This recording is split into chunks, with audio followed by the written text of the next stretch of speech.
내 아들 과거 세탁합시다. 이혼 도장 찍고 꺼져. 이년아. 진짜. 7년을 새벽 4시에 배달 뛰고 시어머니 매장 격리에 세금 신고에 거래처 관리까지 이 사업 굴러가게 만든 게 전부 접니다. 대출 4억 7천? 제 명의요. 상가 임대차 계약? 제 명의요. 거래처 보증? 그것도 제 이름이에요. 근데 아들 사법고시 붙으니까 5억 던져놓고 꺼지래요. 사람이 할 짓이 아니지 않나요? 시어머니한테 다 돌아갈 거라고 꾹 참으며 저는 뒤도 안 돌아보고 찍었어요. 아니나 다를까 며칠 뒤 시댁에서 울면서 전화 왔을 때 저는 이미 번호를 바꾼 뒤였습니다. 인간도 아닌 시어머니와의 이야기 여러분들에게 들려드리겠습니다. 새벽 4시 반 배달 오토바이 헬멧을 벗으며 현관문을 열었습니다. 거실 책상에 법전을 펼친 채 고개를 떨군 준혁의 등이 보였죠. 저는 발소리를 죽이고 다가가 준혁의 어깨 위에 담요를 덮어주었습니다. 준혁은 미간을 찌푸리며 잠꼬대처럼 중얼거렸지만 깨지는 않았어요. 부엌 식탁으로 가서 노트북을 열었습니다. 시어머니 매장에 온라인 주문 송장 38건이 밀려 있었죠. 하나하나 운송장 번호를 입력하면서 시계를 봤습니다. 5시 12분. 오늘도 2시간 자면 다행이겠다 싶었어요.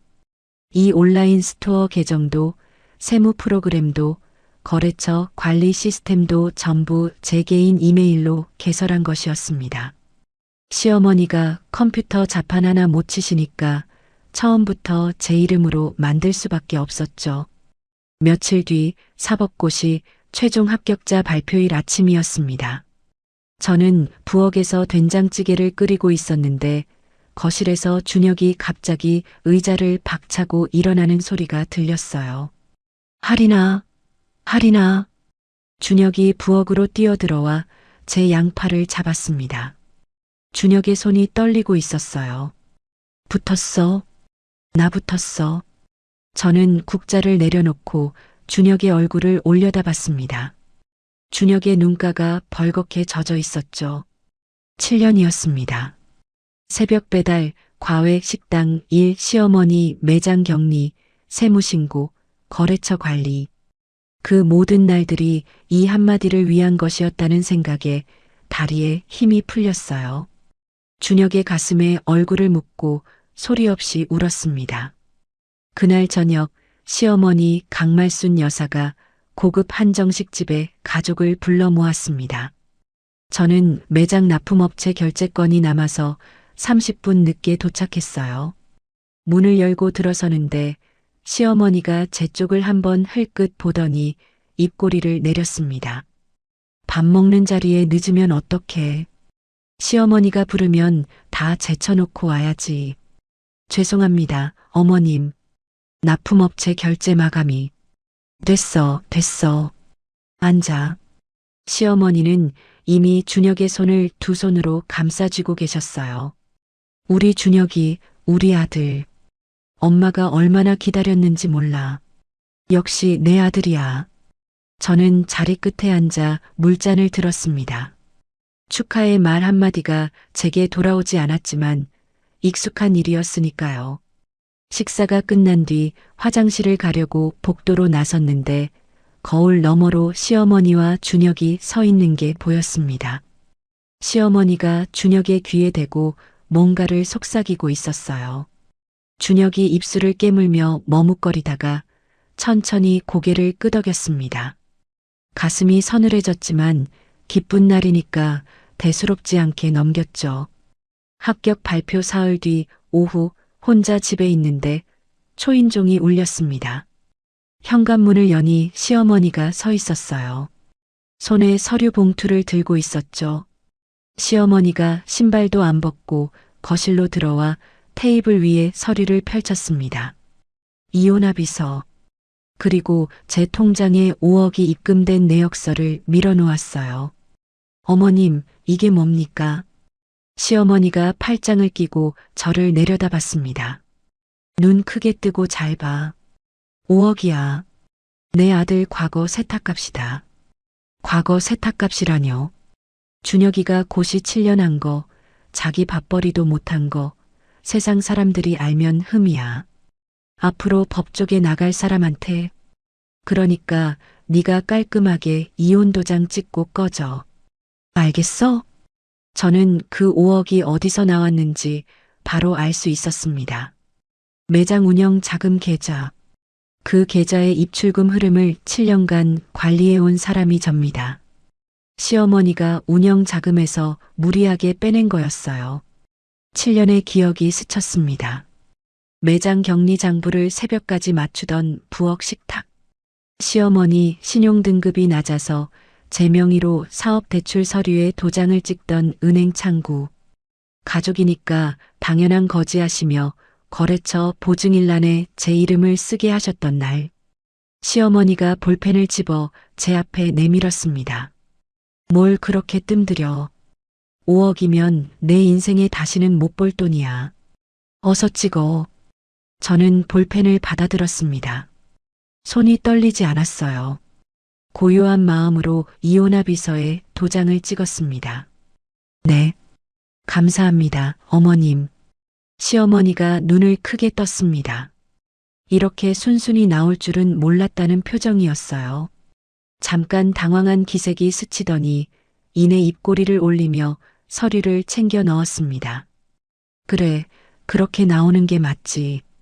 똑똑한 구석은 있었어. 시어머니가 현관문을 닫고 나간 뒤 저는 한참을 테이블 앞에 서 있었습니다. 그리고 휴대폰을 꺼내 대학 동기 서진에게 전화를 걸었어요. 서진아, 나 이혼했어. 3초간 침묵이 흘렀습니다. 지금 어디야? 당장 나와. 그날 밤 서진을 만난 자리에서 저는 처음으로 7년간 쌓아온 것들을 내 자산이라는 말로 꺼내놓았습니다. 거래처 네트워크, 온라인 마케팅 운영 경험, 유통구조에 대한 실전 지식. 서진이 소주잔을 내려놓으며 제 눈을 똑바로 봤어요. 하리나, 나랑 같이 하자. 내 그 능력을 이제 내 이름으로 쓰자. 집에 돌아와 책상 서랍을 열었습니다. 시어머니 매장 관련 서류를 한 장씩 펼쳤어요. 제 명의 사업 대출 3건, 총 4억 7천만 원. 제 이메일로 개설된 온라인 스토어와 세무 프로그램 개정. 거래처 보증 이건. 시어머니가 5억을 빼낸 이상 매장 자금 흐름에 구멍이 생겼을 겁니다. 그 계산이 머릿속에서 선명하게 돌아갔죠. 이혼 신고가 수리된 다음 날 아침, 서진의 소개로 변호사 정태호를 만났습니다. 강남의 작은 사무실이었어요. 태호는 안경을 고쳤으며 제가 건넨 서류 뭉치를 한 장씩 넘겼습니다. 1시간이 넘도록 한마디도 없이 서류만 들여다봤죠. 서아린 씨. 태호가 서류를 내려놓으며 저를 봤습니다. 이 구조 알고 계셨습니까? 뭐려? 서아린 씨 명의가 빠지는 순간 이 사업은 유지가 안 됩니다. 대출 보증 구조하고 임대차 계약이 동시에 흔들려요. 저는 가만히 앉아 있었습니다.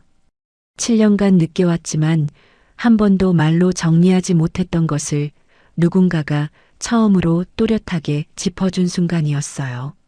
제가 할 수 있는 게 뭡니까? 태호가 펜을 들며 말했습니다.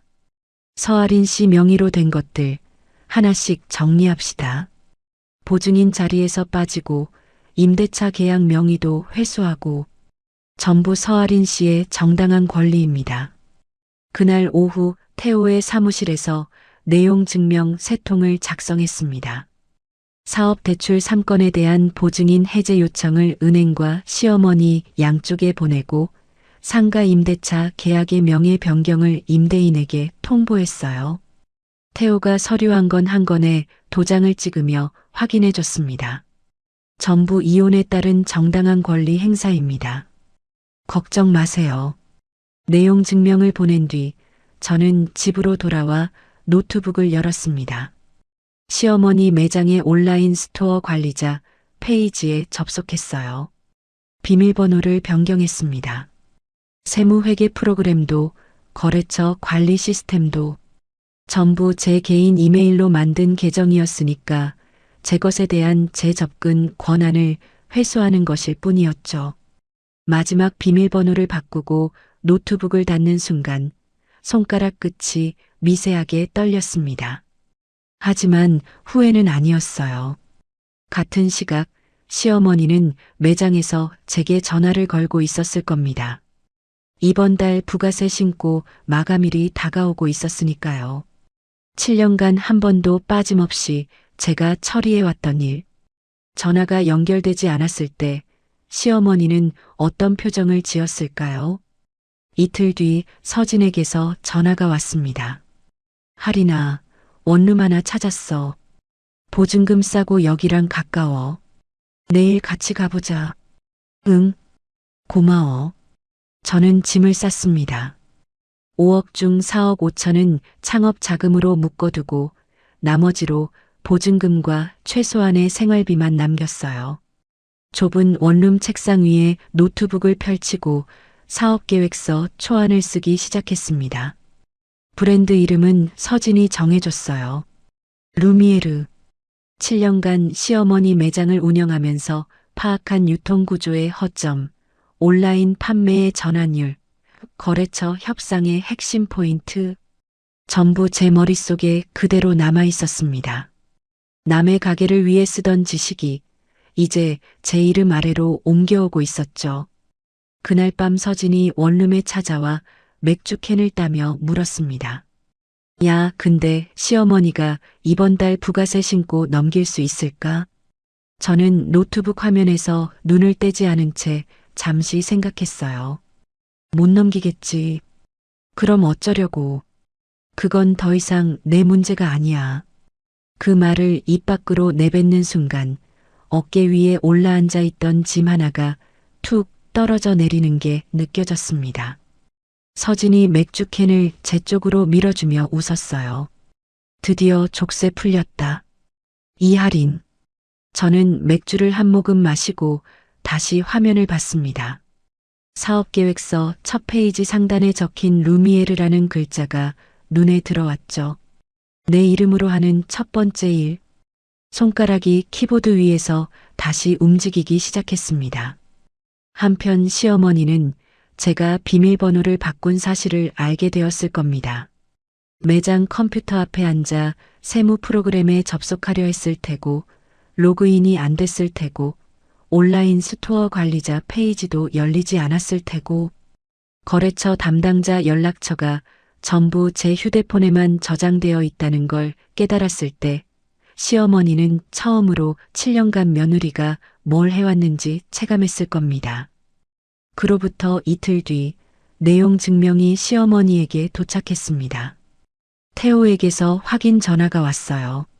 서아린 씨, 내용 증명 수령 확인됐습니다. 상대 측에서 연락이 올 수 있는데 직접 응대하지 마시고 전부 저한테 넘기세요. 네, 알겠습니다. 전화를 끊고 노트북 화면으로 돌아갔습니다. 사업계획서 12번째 페이지를 쓰고 있었어요. 시어머니가 그 내용 증명을 읽고 어떤 얼굴을 할지 떠올리지 않으려 했지만 잠깐 손이 멈추긴 했습니다. 잠시 뒤 다시 타이핑을 시작했어요. 지금 제가 집중해야 할 건 저쪽의 무너짐이 아니라 이쪽의 시작이었으니까요. 내용 증명이 도착하고 일주일이 지났습니다. 태호에게서 연락이 왔어요. 서아린 씨 상대 측 대리인한테 연락 왔습니다. 보증인 해제건이랑 임대차건 때문에 만나자고 하는데요. 만날 필요 없습니다. 서류로 처리해 주세요. 네, 그렇게 전달하겠습니다. 전화를 끊고 원룸 책상 앞에 다시 앉았습니다. 서진이 보내준 뷰티 시장 분석 자료를 펼쳐놓고 루미에르의 첫 제품 라인업을 정리하고 있었어요. 시어머니 매장이 어떻게 되고 있는지 솔직히 궁금하지 않았다고 하면 거짓말이겠죠.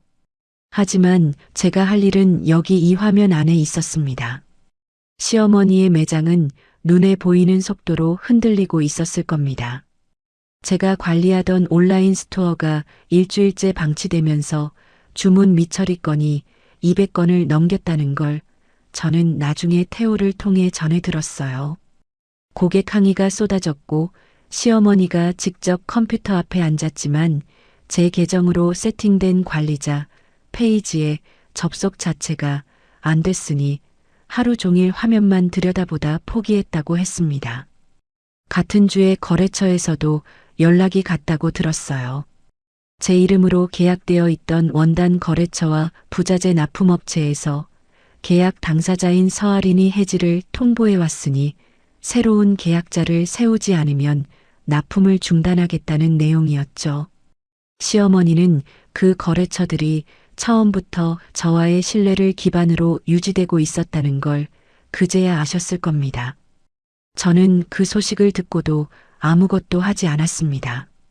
대신 시어머니 매장을 운영하며 알게 된 원단 납품업체 중 품질이 가장 좋았던 곳에 직접 전화를 걸었어요. 사장님, 서아린입니다. 오래간만이죠. 아이고, 하린 씨, 어떻게 된 거예요? 저쪽에서 계약 해지 통보가 왔길래 깜짝 놀랐잖아요. 제가 이제 따로 사업을 시작해서요. 루미에르라는 브랜드인데 패키지 원단 공급건으로 상의드리고 싶어서 연락드렸습니다. 하린 씨랑 다시 일할 수 있으면 저야 환영이죠. 조건도 좋게 맞춰드릴게요. 전화를 끊고 서진에게 메시지를 보냈습니다. 원단 공급 계약 될 것 같아. 조건도 좋아. 서진이 바로 답장을 보내왔어요. 미쳤다 진짜. 역시 서아린. 그 무렵 시어머니의 부가세 신고 마감일이 지났다는 걸 태호가 알려줬습니다. 시어머니가 급하게 구한 새 세무사가 매장 장부를 열어봤는데 제가 빠진 이후 한 달간의 매출과 매입 증빙이 전혀 정리되지 않은 채 방치되어 있었다고 했어요. 그 세무사가 뭐라고 하던가요? 그동안 이 모든 실무를 한 사람이 혼자 처리한 거냐고 놀라워했답니다. 태호가 담담하게 전했습니다. 저는 피식 웃음이 나왔어요. 7년간 매일 새벽까지 했던 일이 전문가 눈에도 놀라운 분량이었다는 걸 이제야 확인받는 기분이었죠. 문제는 거기서 끝나지 않았습니다. 새 세무사가 과거 장부까지 소급해서 검토하는 과정에서 시어머니가 수년간 매출 일부를 빠뜨리고 개인 지출을 사업 경비로 처리해온 정황을 발견했다고 했어요. 제가 있을 때는 시어머니가 시키는 대로 장부를 맞추면서 표면적으로는 문제가 안 드러났지만 제가 빠진 상태에서 새 세무사가 원본 증빙을 처음부터 다시 맞추려 하니까 숨겨져 있던 구멍들이 한꺼번에 드러난 거였습니다. 태호가 말을 이었어요. 새 세무사가 자기한테까지 책임이 올 수 있다고 판단한 모양입니다. 시어머니한테 당장 수정신고를 하든지 아니면 자기도 더 이상 못 맡겠다고 통보했다더군요. 시어머니가 수정신고를 하던가요? 차일피일 미루고 있다고 합니다. 그 사이에 새 세무사가 자기 보호 차원에서 관할 세무서에 비공식 상담을 했다는 이야기도 있고요. 저는 잠시 눈을 감았습니다. 세무조사가 나올 수도 있다는 뜻이었죠. 하지만 그건 시어머니가 수년간 본인 지시로 만들어 온 문제였고 제가 관여할 일이 아니었습니다. 태호 씨, 우리 쪽에서는 아무것도 하지 맙시다. 고발도 추가 자료 제공도 하지 않을 겁니다. 네, 알겠습니다. 분리 원칙 유지하겠습니다. 며칠 뒤 서진이 사무실에서 퇴근하고 제 원룸에 들렀습니다. 저는 루미에르 첫 제품의 패키지 디자인 시안을 화면에 띄워놓고 있었어요. 야, 이거 봐봐. 어떤 것 같아? 서진이 화면을 들여다보며 고개를 끄덕였습니다. 깔끔하다. 근데 여기 로고 위치 좀만 올리자. 진열대에 놓였을 때 눈높이에서 바로 보여야 해. 아, 맞아. 내 말이 맞네.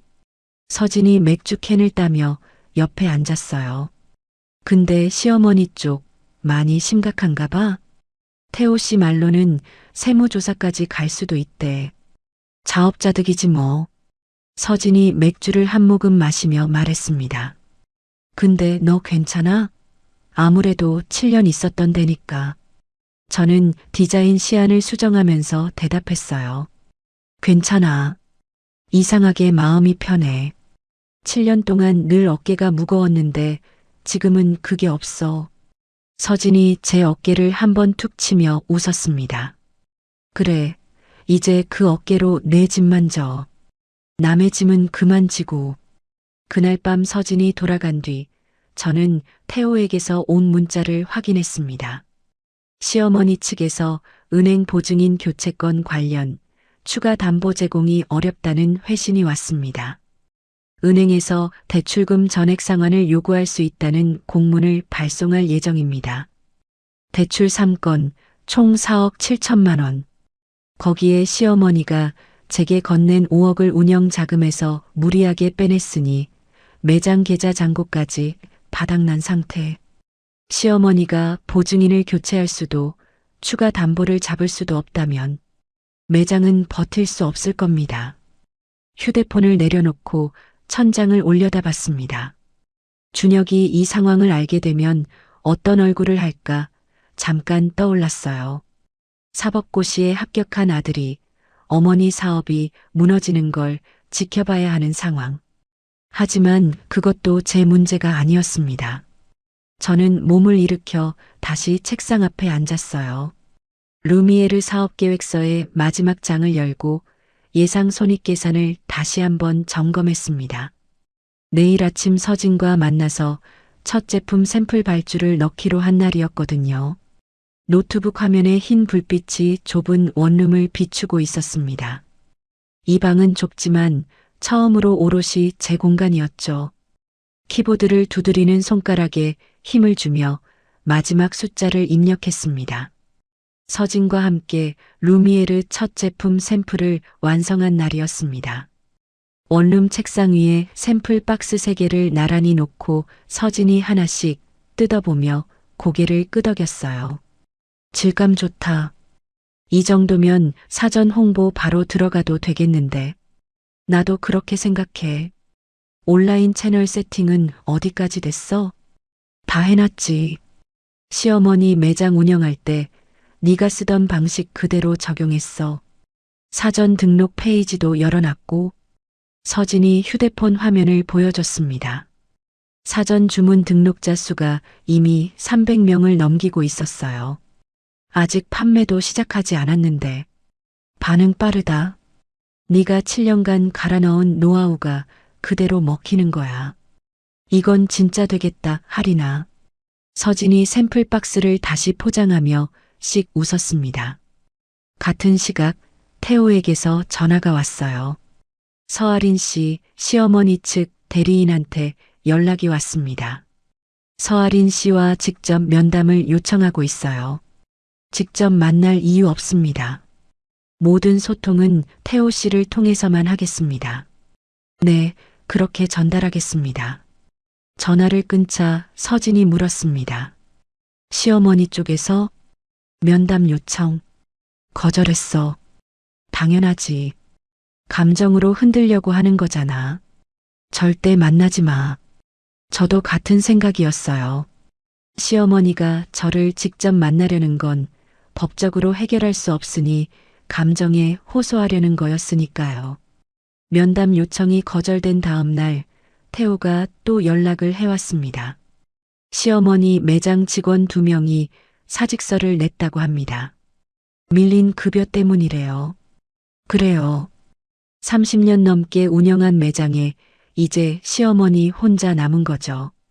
저는 잠시 수화기를 쥔 채 아무 말도 하지 못했습니다. 30년. 시어머니가 남편 사망 후 보험금으로 시작한 매장. 자수성가했다고 늘 자부하시던 그 매장에 혼자 남았다는 말에 잠깐 가슴 한쪽이 묵직해졌어요. 하지만 그 감정은 오래가지 않았습니다.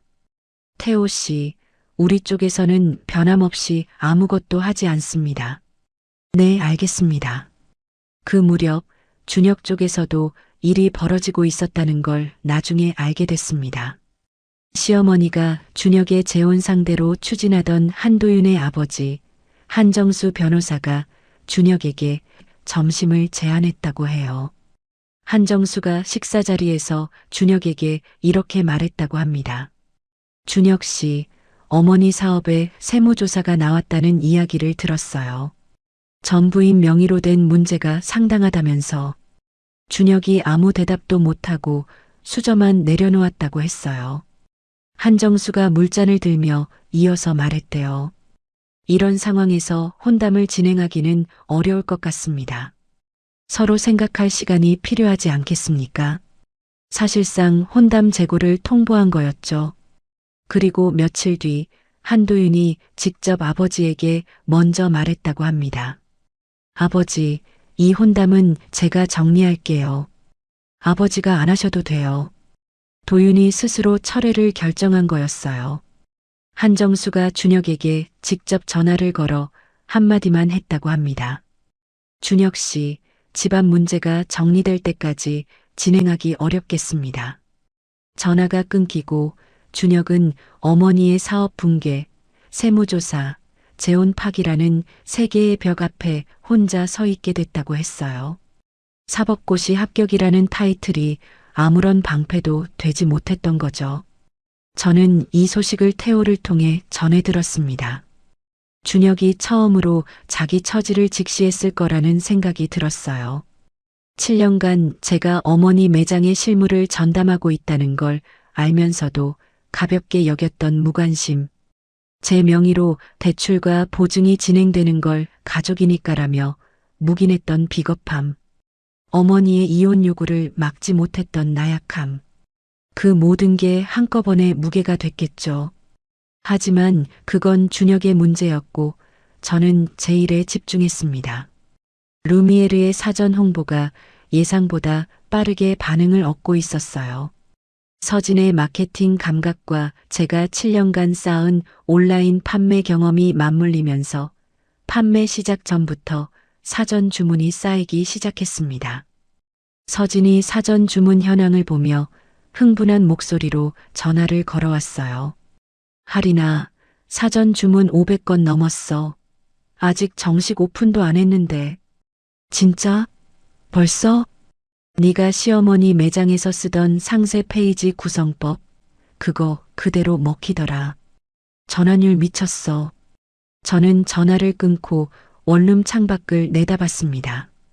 석 달 전까지 시어머니 매장에서 송장을 정리하던 제가 지금 이 자리에서 제 브랜드의 사전 주문 500건을 확인하고 있다는 사실이 가끔 비현실적으로 느껴졌어요. 그 주 금요일 태호에게서 또 연락이 왔습니다. 서아린 씨 시어머니 측에서 세무조사 사전 안내를 받았다고 합니다. 그래요. 세무 전문 변호사를 찾아갔는데 과거 매출 누락이랑 경비 허위 처리가 수년간 반복되어 있고 기존 실무 담당자 없이는 소명 자료 확보가 사실상 불가능하다는 소견을 받았다고 하네요. 기존 실무 담당자라면 네. 서아린 씨요. 저는 피식 웃음이 나왔습니다. 5억 주고 내쫓은 며느리가 자기 사업을 살릴 유일한 사람이었다는 걸 이제 깨달은 거죠. 태호 씨, 이전과 같습니다. 우리 쪽에서 고발도 추가 자료 제공도 하지 않습니다. 저쪽이 스스로 만든 문제예요. 네. 분리 원칙 유지합니다. 전화를 끊고 책상 앞에 다시 앉았습니다. 내일은 루미에르의 공식 온라인 판매 시작일이었어요. 서진과 밤새 준비한 상품 페이지를 마지막으로 한 번 더 점검했습니다. 상품 촬영, 상세 페이지 구성, 고객 응대 매뉴얼, 전부 시어머니 매장에서 7년간 갈고 닦은 것들이었죠. 다만 이제는 강말순 한복이 아니라 루미에르라는 이름 아래 있을 뿐이었습니다. 자정이 가까워지자 서진에게서 메시지가 왔어요. 내일 준비 다 됐지? 떨려? 저는 답장을 보냈습니다. 떨리긴. 7년 연습했는데 뭘? 서진이 웃는 이모티콘 대신 글자로 답했어요. 그래, 내 무대야 이제. 푹 자. 노트북을 닫고 불을 껐습니다. 좁은 원룸의 어둠 속에서 천장을 올려다보며 내일을 생각했어요. 내일부터는 진짜 제 이름으로 서는 거였습니다. 루미에르 공식 판매를 시작한 첫날, 주문이 쏟아졌습니다. 서진이 실시간으로 주문 현황을 공유하며 소리를 질렀어요. 할인아, 첫날 주문 700건 넘었어. 미쳤다 진짜. 재고 부족하면 안 되니까 납품업체한테 추가 발주 넣어놔. 내가 지금 전화할게. 첫 주가 지나면서 루미에르 제품이 뷰티 커뮤니티에서 입소문을 타기 시작했습니다. 서진의 마케팅 감각과 제가 쌓아온 유통 경험이 맞물리면서 재주문율이 높게 나왔고 한 업계 매체에서 신생 브랜드 루미에르의 빠른 성장세를 짧게 다뤘어요. 기사 말미에 창업자 서아린의 이력이 소개됐습니다. 기자가 취재 과정에서 제가 시어머니의 한복 사업을 7년간 실질적으로 운영한 경력을 발견하고 기사에 포함시켰어요. 온라인에서는 시어머니의 사업체 이름까지 역추적한 사람들이 나타나면서 이야기가 퍼지기 시작했죠. 서진이 기사 댓글을 보며 혀를 찼습니다. 야, 댓글 보여? 시어머니가 사업 다 돌려주던 며느리를 내쫓았다고 난리야. 내가 쓴 것도 아닌데 어쩔 수 없지. 기자가 알아서 쓴 거잖아. 근데 틀린 말은 아니잖아. 서진이 피식 웃으며 화면을 내렸습니다.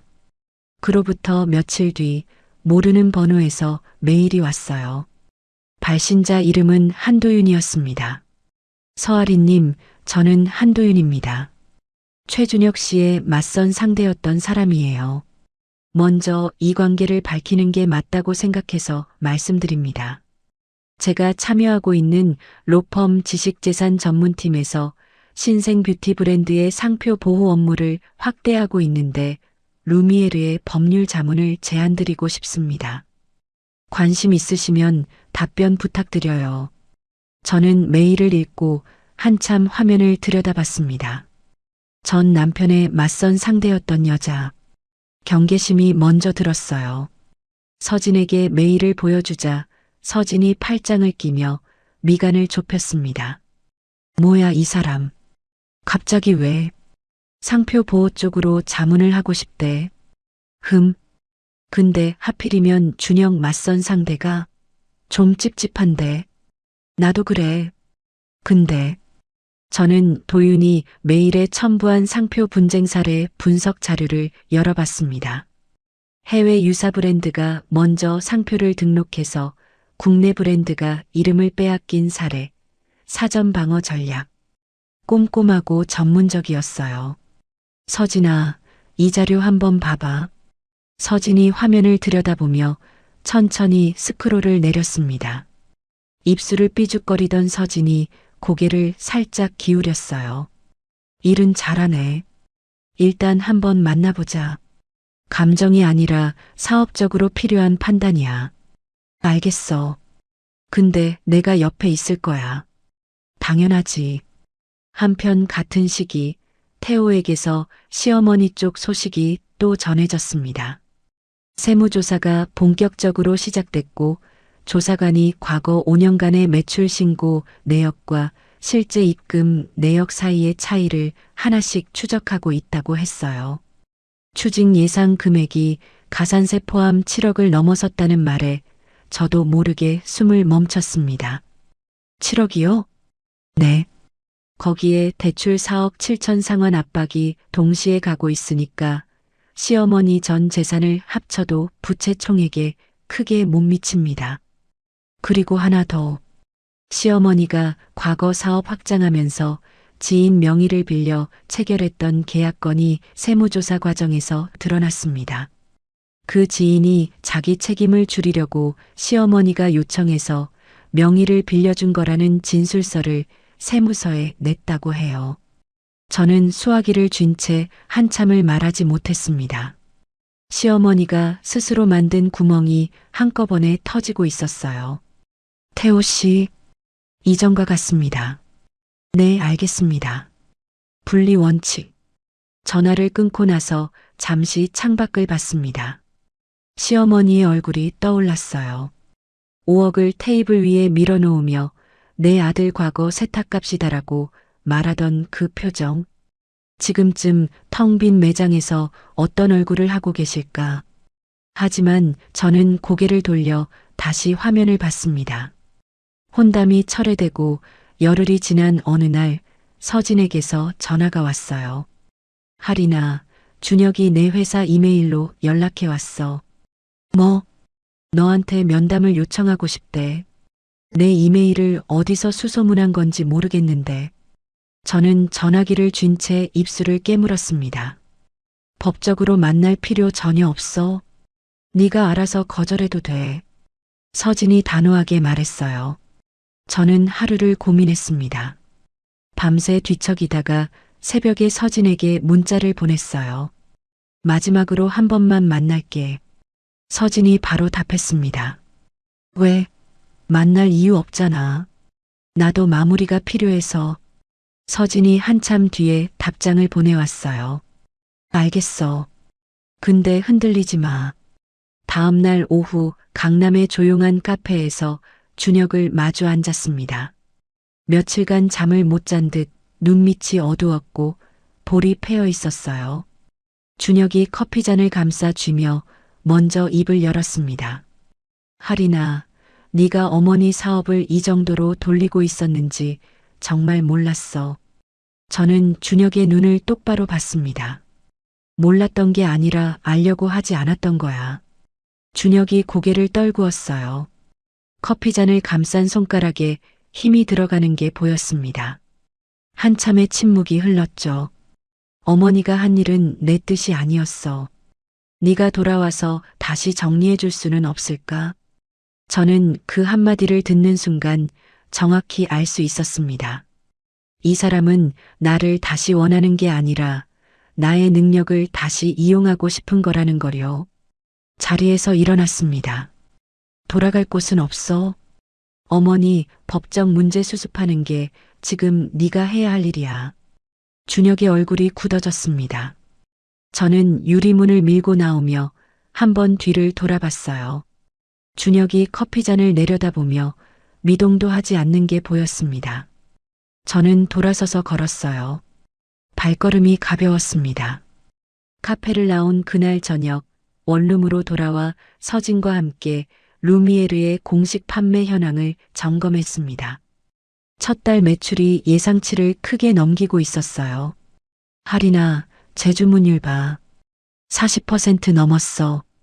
첫 달에 이 정도면 대박이야. 서진이 노트북 화면을 두드리며 목소리를 높였습니다. 제품력이 좋으니까. 패키지도 잘 잡았고 내 유통 감각이랑 내 마케팅이 딱 맞아떨어지는 거야. 나 소름 돋았어 진짜. 서진이 주먹을 불끈 쥐며 웃었어요. 저도 덩달아 입꼬리가 올라갔습니다. 그 주 금요일 대형 유통사 한 곳에서 입점 제안 메일이 왔습니다. 서진이 메일을 읽더니 의자를 박차고 일어났어요. 하리나, 이거 봐. 입점 제안 왔어. 어디? 여기. 우리 론칭한 지 2달도 안 됐는데. 저는 화면을 들여다보며 손이 떨리는 걸 느꼈습니다. 3달 전까지 시어머니 매장에서 송장을 정리하던 제가 대형 유통사 입점 조건을 검토하고 있다니. 가끔 이 모든 게 비현실적으로 느껴졌어요. 서진아, 이거 조건 꼼꼼히 봐야 해. 수수료율이랑 납품 조건. 알지? 내일 태호 씨한테도 계약서 검토 부탁하자. 같은 시기 도윤과의 첫 대면 미팅이 잡혔습니다. 강남의 한 카페에서 만났는데 처음에는 서로 경계하는 분위기가 팽팽했어요. 서진이 제 옆에서 팔짱을 낀 채 도윤을 관찰하고 있었죠. 도윤이 먼저 가방에서 서류 파일을 꺼내며 말했습니다. 어색한 거 알아요. 저도 그래요. 그래서 일로 이야기하는 게 낫겠다 싶었어요. 도윤이 테이블 위에 펼친 건 루미에르 상표의 해외 유사 등록 현황 분석 보고서였습니다. 중국, 일본, 동남아 시장에서 비슷한 이름으로 이미 등록된 상표들, 향후 분쟁 가능성, 사전 방어 전략이 깔끔하게 정리되어 있었어요. 서진이 보고서를 넘기다가 살짝 눈썹을 치켜 올렸습니다. 이거 직접 다 조사한 거예요? 네. 루미에르 기사 보고 바로 작업했어요. 신생 브랜드일수록 초기에 상표 잡아놔야 나중에 피 안 봅니다. 서진이 저를 슬쩍 봤어요. 저는 고개를 살짝 끄덕였습니다. 보고서의 수준은 인정할 만했거든요. 오늘은 여기까지 하죠. 몇 번 더 만나고 나서 결정해도 늦지 않으니까요. 도윤이 서류를 정리하며 담담하게 말했습니다. 무리하게 밀어붙이지 않는 태도가 오히려 신뢰를 줬어요. 미팅이 끝나고 카페를 나서는데 서진이 팔짱을 풀며 말했습니다. 인정한다. 일은 잘해. 그치? 근데 아직 경계는 풀지 마. 몇 번 더 보고 판단하자. 당연하지. 한편 시어머니 쪽은 추징금 문제에 더해 새로운 구멍이 터지고 있었습니다. 태호가 전해준 소식에 따르면 시어머니가 과거 사업 확장 과정에서 지인 명의를 빌려 체결했던 계약건이 세무조사 과정에서 드러났다고 해요. 명의를 빌려줬던 지인이 자기 책임을 줄이려고 시어머니의 요청으로 명의를 빌려준 것이라는 진술서를 세무서에 냈다고 했습니다. 시어머니는 세금 문제에 더해 명의 차용에 대한 추가 법적 책임까지 떠안게 된 거죠. 준혁은 어머니의 문제를 해결하기 위해 연수원 생활비까지 끌어모았지만 턱없이 부족했다고 해요. 은행 대출을 알아봤지만 아직 연수원생 신분이라 소득 증빙이 안 돼서 거절당했고 사법고시 합격이라는 타이틀이 당장의 돈 문제 앞에서 아무 쓸모가 없다는 현실이 준혁을 짓눌렀을 겁니다. 태호가 이 소식을 전하며 물었어요. 서아린 씨, 혹시 입장 변화 있으신 건 아니죠? 없습니다. 저쪽이 스스로 만든 문제예요. 우리 쪽에서 고발도 자료 제공도 하지 않습니다. 네, 그대로 가겠습니다. 전화를 끊고 책상 앞에 앉았습니다. 내일은 경제 매체 인터뷰가 잡혀 있었어요. 루미에르의 성장세를 다루고 싶다며 기자가 연락해 왔거든요. 다음 날 오후 인터뷰가 진행됐습니다. 기자가 펜을 들고 물었어요. 7년간의 경력이 창업에 어떤 도움이 됐습니까? 저는 잠시 생각했습니다. 누군가의 사업을 대신 운영하면서 경영의 모든 과정을 직접 겪었어요. 그 시간이 학교였죠. 그러면 그 경험에 감사하는 편인가요? 수업료가 너무 비쌌어요. 기자의 펜이 잠시 멈추었습니다. 기자가 저를 올려다보며 뭔가를 더 묻고 싶은 듯 했지만 저는 미소만 지었어요. 인터뷰 기사가 포털 메인에 올라간 날 댓글이 폭발했습니다. 시어머니 사업체 이름까지 역추적한 댓글이 달리면서 이미 사실상 폐업 상태인 한복 매장의 온라인 리뷰에 비난이 줄을 이었어요. 서진이 댓글 화면을 캡처해서 보내왔습니다. 야, 시어머니 매장 리뷰 완전 난리야.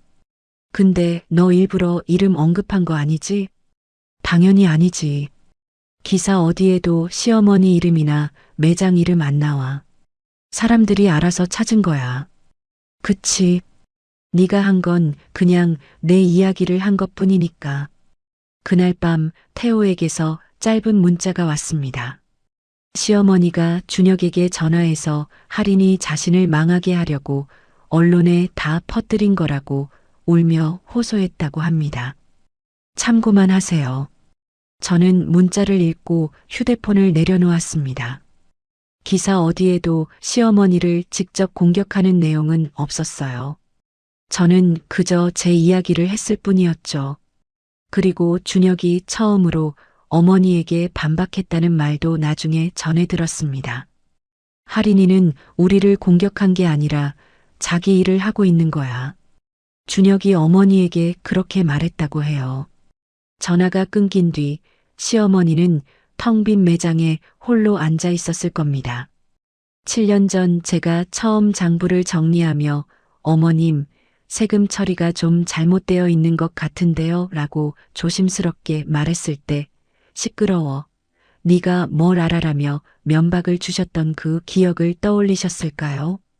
저는 모르겠습니다. 다만 저는 그날 밤 노트북을 열고 루미에르의 다음 분기 계획을 정리했어요. 대형 유통사 입점 조건 최종 검토, 해외 시장 진출 가능성 조사, 도윤팀과의 상표 등록 일정. 해야 할 일이 산더미처럼 쌓여 있었습니다. 하지만 이 산더미는 7년간 시어머니 매장에서 느꼈던 그 무게와는 완전히 달랐어요. 이건 제 이름으로 쌓아가는 일이었으니까요. 태호에게서 전화가 왔습니다. 서아린 씨, 시어머니 매장이 공식 폐업 신고를 했습니다. 저는 수화기를 쥔 채 잠시 아무 말도 하지 못했어요. 30년 넘게 유지해온 사업자 등록이 말소됐다는 뜻이었죠. 그래요. 매장 마지막 짐을 정리하는 날, 준혁 씨가 어머니를 부축하고 나왔다고 합니다. 참고만 하시라고 전해드리는 겁니다. 전화를 끊고 창밖을 봤습니다. 시어머니가 빈 매장 한가운데 서서 한참을 움직이지 못하는 모습이 머릿속에 그려졌어요. 마네킹만 남은 진열대, 꺼진 조명, 먼지가 내려앉은 카운터. 복잡한 감정이 스쳤지만 오래 붙잡고 있지 않았습니다. 같은 날 오후 루미에르의 대형 유통사 입점 계약 최종 미팅이 잡혀 있었거든요. 서진과 함께 유통사 본사 회의실에 앉아 계약 조건 마지막 조율을 마쳤습니다. 유통사 담당자가 계약서를 밀어주며 말했어요. 서 대표님, 론칭 2달 만에 이 정도 성장세면 저희도 기대가 큽니다. 좋은 파트너가 됐으면 합니다. 감사합니다. 좋은 결과 만들어 보겠습니다. 서진이 회의실을 나서며 제 팔을 툭 쳤어요. 야, 서 대표님이래. 어감 좋다. 서진아, 아직 갈 길 멀어. 알아. 근데 오늘만큼은 좀 기뻐해도 되잖아. 서진이 환하게 웃었습니다. 저도 입꼬리가 올라갔어요. 시어머니의 사업이 끝나는 같은 날, 제 사업이 다음 단계로 나아가고 있다는 게 묘한 기분이었습니다.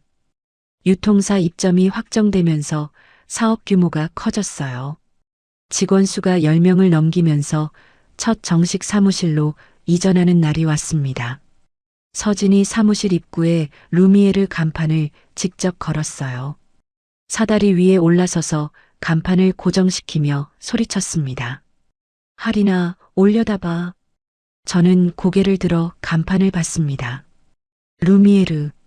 흰 바탕에 검은 글씨. 남의 가게 간판 아래서 7년 일하다가 이제 우리 간판이야. 서진이 사다리에서 내려오며 제 어깨를 잡았어요. 저는 간판을 올려다보며 한참을 서 있었습니다. 목이 먹먹해져서 말이 나오지 않았죠. 사무실 이전 무렵 도윤과의 3번째 미팅을 거치면서 서로에 대한 경계가 어느 정도 풀렸습니다. 도윤이 루미에르 상표의 해외 등록을 자신의 팀에서 전담하겠다는 구체적인 제안서를 가져왔어요. 서진도 제안서를 검토하더니 고개를 끄덕였습니다. 이 정도면 됐어. 계약하자. 도윤이 살짝 놀란 표정을 지었어요. 생각보다 빨리 결정해 주시네요. 서진이 팔짱을 끼며 말했습니다. 3번 봤으면 충분히 봤죠. 일 잘하는 건 인정하니까. 이로써 도윤은 감정적 관계가 아닌 사업적 파트너로서 루미에르의 일원이 됐습니다. 한편 준혁은 어머니의 개인회생 절차와 세무조사 대응에 매달리느라 연수원 성적이 바닥으로 떨어졌다고 해요. 매장 폐업과 동시에 은행 대출 전액 상환 요구가 떨어졌고 갚을 능력이 없는 시어머니는 개인회생을 알아보기 시작했다고 했습니다. 사법고시에 합격한 아들이 어머니의 개인회생 서류를 직접 작성하고 있다는 소식을 도윤이 전해줬어요. 업계에서 이야기 돌아요. 사법고시 칠수에서 붙었는데 어머니 사건 때문에 연수원 꼴찌래요. 도윤이 담담하게 말했습니다. 저는 잠시 복잡한 감정이 스쳤지만 곧 정리했어요. 그건 연민이었지 미련은 아니었으니까요. 그 무렵 준혁이 제게 편지를 보냈습니다. 태호의 사무실 주소로 온 편지를 태호가 전달해줬어요. 봉투를 뜯고 접힌 편지지를 펼쳤습니다. 하리나, 7년 동안 네가 무엇을 감당했는지 이제야 이해한다. 어머니 사업을 네가 다 돌린다는 걸 알면서도 당연하게 여긴 내가 가장 나쁜 사람이다. 미안하다. 저는 편지를 끝까지 읽었습니다. 준혁의 글씨가 삐뚤빼뚤했어요. 손이 떨리면서 썼겠구나 하는 생각이 스쳤죠. 편지를 접어 책상 서랍에 넣고 닫았습니다. 그 주말 사무실에서 야근을 하다가 문득 손을 멈추었습니다. 모니터 불빛이 얼굴을 비추는 조용한 사무실에서 7년을 되짚어 봤어요. 새벽 배달을 마치고 시어머니 매장 장부를 정리하던 부엌 식탁. 제 명의로 대출 서류에 도장을 찍으며 삼켰던 말들. 가족이니까 당연한 거지라는 시어머니의 목소리. 그 모든 시간이 지금 이 사무실에서 사업을 하고 있는 저를 만들었습니다. 처음으로 그 7년이 낭비가 아니었다고 스스로에게 말해줬어요. 억울하고 분했던 날들이었지만 그 시간이 없었으면 지금의 저도 없었을 테니까요. 며칠 뒤 루미에르의 분기 실적을 정리했습니다. 안정적인 성장세가 숫자로 확인됐어요. 서진과 함께 해외 시장 진출에 윤곽을 잡기 시작했고 도윤의 팀이 해외 상표 등록을 전담하기로 하면서 루미에르는 원룸에서 시작한 작은 브랜드가 아닌 하나의 기업으로 성장하고 있었습니다. 그날 밤 사무실을 나서는데 간판에 불이 들어와 있었어요. 서진이 코트를 입으며 뒤에서 말했습니다. 간판 조명 오늘 달았는데 어때? 저는 간판을 올려다봤습니다. 어둠 속에서 루미에르 글씨가 환하게 빛나고 있었죠. 잠시 바라보다가 짧게 웃으며 돌아섰습니다. 루미에르 사무실에 간판 불이 들어온 지 반년이 지났습니다. 유통사 입점과 해외 시장 첫 수출을 성사시키면서 연매출 목표를 초과 달성했어요. 중소벤처기업부의 유망 스타트업으로 선정됐고 투자사 3곳에서 본격적인 투자 제안이 들어왔습니다. 서진이 투자 제안서를 출력해서 테이블 위에 펼치며 말했어요. 하리나, 3군데나 왔어. 조건 다 괜찮은데 어디로 갈까? 태호 씨랑 도윤 씨한테 계약서 검토 먼저 부탁하자. 서두를 필요 없어. 맞아. 꼼꼼히 보고 결정하자. 투자 유치 미팅이 진행되던 시기 경제 매체에서 루미에르의 성장 스토리를 심층 인터뷰로 다뤘습니다. 기자가 녹음기를 켜놓고 물었어요. 시댁 사업의 경험이 창업의 밑거름이 됐다고 하셨는데 시어머니에게 감사한 마음이 있으신가요? 저는 잠시 생각했습니다. 시어머니의 얼굴이 떠올랐어요. 5억을 테이블에 밀어놓던 손, 이혼 도장 찍고 꺼지라던 목소리, 그리고 7년간 새벽마다 장부를 정리하던 부엌 식탁. 감사와 원망은 동전의 양면이라 어느 쪽인지 아직 정리되지 않았어요. 다만 그 시간이 저를 만들었다는 건 부정할 수 없죠. 기자가 고개를 끄덕이며 펜을 움직였습니다. 인터뷰가 보도된 무렵 시어머니의 개인회생 신청이 법원에 접수됐다는 소식을 태호가 전해줬어요. 준혁 씨가 어머니를 법원에 데려갔다고 합니다. 복도 벤치에 나란히 앉아 있었다더군요. 그래요. 시어머니가 처음으로 후회하는 말을 꺼냈다고 합니다. 그 애를 내쫓지만 않았어도 라고. 저는 수화기를 쥔 채 잠시 눈을 감았습니다. 늦었죠. 너무 늦었어요. 하지만 그 말에 대해 제가 뭔가를 느낄 필요는 없었습니다. 태호 씨, 감사합니다. 참고만 할게요. 네. 준혁은 결국 연수원을 수료했지만 성적이 바닥이었다고 합니다. 대형 로펌은 어디에서도 면접 기회조차 얻지 못했고 어머니의 빚 정리를 위해 소규모 법률사무소에 겨우 취직했다는 소식을 도윤이 전해줬어요. 업계에서 다들 안타까워 하더라고요. 칠수 끝에 붙어놓고 이렇게 됐으니. 도윤이 서류를 정리하며 담담하게 말했습니다. 저는 잠시 복잡한 감정이 스쳤어요. 사법고시 합격이라는 왕관을 쓰고도 이렇게 초라한 일상이 됐다니. 하지만 그건 연민이었지 미련은 아니었습니다. 며칠 뒤 모르는 번호에서 문자가 왔어요. 화면을 열어봤습니다. 잘 살아. 진심이야. 더 이상 연락하지 않을게. 준혁이었습니다. 저는 그 문자를 읽고 한참을 화면을 바라봤어요. 짧은 세 문장 안에 준혁이 담을 수 있는 모든 게 들어 있었죠. 미안함도, 후회도, 그리고 놓아줌도. 당신도 잘 살아. 짧게 답장을 보낸 뒤 연락처를 삭제했습니다. 화면에서 준혁의 이름이 사라지는 걸 보며 숨을 한번 크게 내쉬었어요.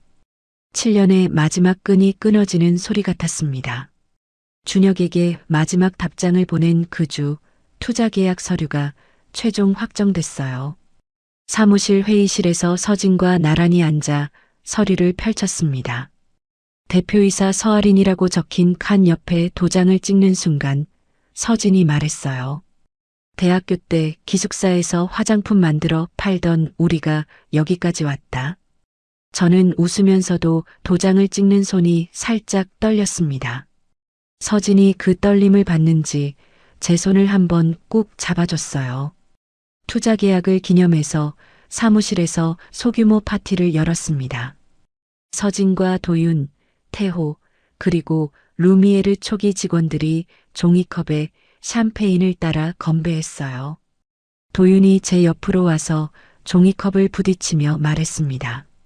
처음에 맞선 상대의 전 부인이라는 어색한 관계였는데 이렇게 함께 일하게 될 줄 몰랐어요. 저는 도윤의 눈을 보며 웃었어요. 여자들이 남자를 사이에 두고 싸워야 한다는 법은 없잖아요. 우리는 각자의 자리에서 만난 거예요. 도윤이 피식 웃으며 종이컵을 들어 올렸습니다. 맞아요. 각자의 자리에서. 태호가 옆에서 종이컵을 들며 끼어들었어요. 서아린 씨, 아니, 이제 대표님이라고 불러야 하나. 처음 만났을 때 서류 뭉치 들고 오시던 날이 엊그제 같은데. 태호 씨, 그때 저 많이 불안해 보였죠? 솔직히요? 불안하기보다는 단단해 보였습니다. 이 사람은 자기가 뭘 해야 하는지 정확히 아는 사람이다. 그렇게 느꼈어요. 저는 태호의 말에 입술을 꾹 눌렀습니다. 그때 저는 단단하기보다는 무서웠거든요. 하지만 그 무서움을 안고도 움직인 게 지금의 이 자리를 만들었다는 걸 알았어요. 파티가 끝나고 직원들이 하나둘 퇴근한 뒤 사무실에 홀로 남았습니다. 조용한 사무실에서 책상 서랍을 열었어요. 서랍 안에는 준혁의 편지와 이혼 당일 시어머니가 밀어놓았던 5억 입금 내역서가 들어 있었습니다. 두 장을 꺼내 한참을 바라봤어요. 준혁의 삐뚤빼뚤한 글씨, 시어머니가 형광펜으로 밑줄 그어놓은 입금 금액, 7년의 흔적이 종이 두 장에 담겨 있었죠. 파쇄기 앞에 섰습니다. 종이를 투입구에 넣고 버튼을 눌렀어요. 위잉 하는 소리와 함께 종이가 잘게 잘려 내려갔습니다. 소리가 조용한 사무실에 짧게 울린 뒤 멈추었어요. 코트를 입고 사무실을 나섰습니다. 건물 밖에서 고개를 들어 올려다보니 루미에르 간판에 불이 환하게 켜져 있었어요. 찬바람이 볼을 스쳤습니다. 7년 전 새벽 배달을 마치고 돌아와 현관문을 열며 느꼈던 피로가 떠올랐어요. 지금도 피로한 건 마찬가지였지만 완전히 다른 종류의 피로였습니다. 그때는 남의 삶을 떠받치느라 지쳤고 지금은 제 삶을 세우느라 지친 거니까요. 주머니 속 휴대폰이 진동했습니다. 서진이 보낸 메시지였어요. 내일 아침 미팅 자료 보내놨으니 확인해. 걸으며 답장을 보냈습니다. 확인했어. 집에 도착해 현관문을 열었습니다. 7년간 이 문을 열 때마다 느꼈던 무게가 오늘은 없었어요. 헬멧 대신 코트를 벗어 걸면서 작게 숨을 내쉬었습니다. 끝이 아니라 진짜 시작이라는 걸 알았어요. 여러분, 오늘 이야기 끝까지 들으셨나요? 하린 씨 이야기를 정리하면서 저는 자꾸 새벽 4시 반에 헬멧을 벗던 그 장면이 떠올랐어요. 배달 끝내고 돌아와서 남편 어깨에 담요 덮어주고 또 시어머니 매장 송장 정리하러 부엌에 앉던 그 뒷모습. 그 시간을 누가 알아줬겠습니까? 아무도 몰랐어요. 당연한 거라고, 가족이니까 하는 거라고 그렇게 7년이 지나간 겁니다. 근데요, 하린 씨가 대단한 건 원망에 주저앉지 않았다는 거예요. 도장 찍고 나와서 울지도 않고 그날 밤 바로 자기 인생을 펼치기 시작했거든요. 그동안 남의 가게를 위해 갈고 닦은 실력을 이제는 자기 간판 아래서 빛나게 만들었잖아요. 시청자 여러분, 혹시 지금 이 순간에도 누군가를 위해 자기 이름을 지우고 사시는 분 계신가요? 여러분이 묵묵히 버텨온 그 시간 헛된 게 아닙니다. 언제든 꺼내 쓸 수 있어요. 늦지 않았습니다. 여러분 차례가 반드시 옵니다. 오늘 사연이 시원하셨다면 구독과 좋아요 꾹 눌러주시고요. 이야기를 끝까지 들어주신 분이 계시다면 잘 들었다고 댓글 하나만 남겨주세요.